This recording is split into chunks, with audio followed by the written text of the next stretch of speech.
Hey everyone, it's Kristen here from Well Body Tribe. And for those of you who don't know me, I am a master herbalist and a clinical aromatherapist.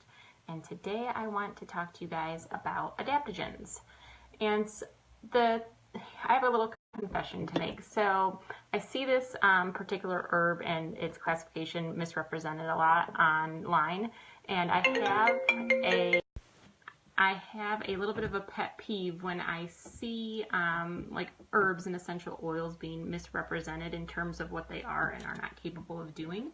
So today I wanted to talk to you guys a little bit about adaptogens and what they are and what they're used for, so that you guys always have the right information, so you'll be able to spot those kind of pseudo health recommendations out there.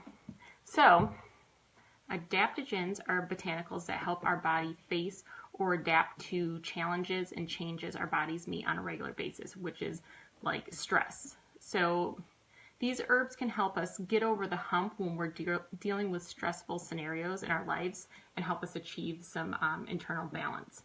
However, they should not be used in place of addressing underlying issues, because that would just be putting a band-aid on a problem. And you know, here at Well Body Tribe, we are all about getting to the root cause. So factors you would need to address would be imbalances are stress management issues, dietary issues, lifestyle, social issues, sedentary lifestyle, stuff like that, things that cause your body stress. So then we want to know, how does an herb get classified as an adaptogen? So adaptogens can increase our body's non-specific adaptogenic response. This class of herbs was discovered back in the 1940s in Russia, as they were searching for a substance that would provide strength and stamina and physical superiority. So they had really specific criteria that they set to what an adaptogen was. It had to be non-toxic, it had to produce a non-specific response in the body, and it had to have a normalizing influence on physiology. It had to be able to both stimulate a hypofunctioning system and calm a hyperfunctioning system. Or in other words, they can be both stimulating and or relaxing. This is where people often get confused and start calling herbs that have a positive influence on one body system an adaptogen, but adaptogens help restore overall balance and strength and functioning of the body as a whole without impacting the stability of an individual organ or body system. So herbs may be classified as a tonic. If anybody's ever heard of an herb, and you're reading maybe something about an herb, it says it's a tonic.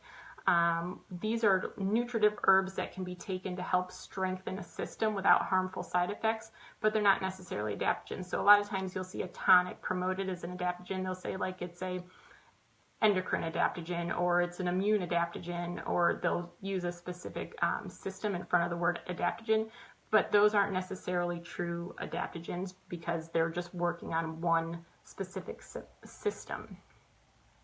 An herb may also be rejuvenating or restorative, but that also doesn't necessarily mean that it fits into the classification of an adaptogen, because like I said, they had those really specific criteria that they set that classified what an adaptogen is. Adaptogens also help facilitate changes by a wide range of actions rather than one specific action, like balancing a specific hormone or improving digestion. And now I'm sure you're wondering, what can adaptogens do? So they can help support your adrenal function, they can increase the tolerance of stress, both physical and emotional, and minimize harmful side effects of toxins. They can also work on a cellular level to protect from oxidative stress. And this is an imbalance between the production of free radicals and the ability of the body to detoxify their harmful side effects through the neutralization of antioxidants. They may help produce energy on a cellular level, regulate glucose, and slow aging. They also play a role in psychoneuroimmunology by regulating the brain and nervous system. They can play a role in emotional and physical health, and many help improve focus, support the immune system functioning, or provide some other broad spectrum normalizing influence on an unbalanced physiological process. essentially an easy way to kind of think of it is that adaptogens have a mirrored effect to stress, only in the positive way. So the way our bodies are affected by stress negatively, adaptogens kind of do the same in reverse. And now that all sounds kind of wonderful, and you might be thinking, oh my gosh, it's like a magic pill, I can take this and then I'm like all better, I don't have to worry about anything.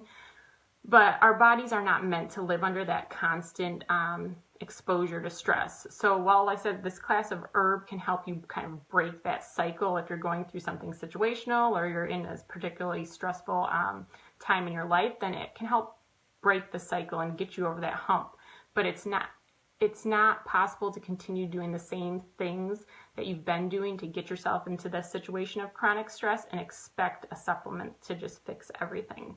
So we have to work on those lifestyle components that I mentioned in the beginning. We have to adopt practices that address these root causes, because adaptogens aren't meant to be taken for years on end. They're meant to assist our bodies as we work through those root causes. And sometimes it takes some time to work through the root causes. So an adaptogen can help kind of get our bodies back into a normalized state. But they're definitely not like just the fix for it, right? So many times we find ourselves taking like a whole bunch of supplements and nothing's working. And that's because there's usually something deeper at play. And a lot of times this comes to mindset and lifestyle, because just eating well isn't always enough. There's other components that come into play. And so how do we do that? Now, if you guys are struggling with this, I want you guys to consider coming to, we have a program that we're doing actually Tuesday, February 6th at 8:30 called Rise Up Live. And it's going to talk all about kind of those beginning components of setting health goals and working through some of those root causes and diving deeper into kind of regulation and getting to the root cause of stuff. So if you guys are interested in checking that out, I'll be sure to post the link so you can sign up in the comments. And if you can't make it live, if that date doesn't work, make sure you still pop your email in there, because we will be sending out a replay. And that's Stephanie, the other co-founder of Well Body Tribe, and myself. She is a integrative nutrition health coach, so she's got all that food stuff there for you guys. And I want you guys to just check that out if you're struggling with kind of some of those, getting to the root cause and addressing some of those issues. So now, a few examples of adaptogens. Rhodiola is one, ashwagandha, astragalus, holy basil, American ginseng, and these are just a couple kind of the common ones.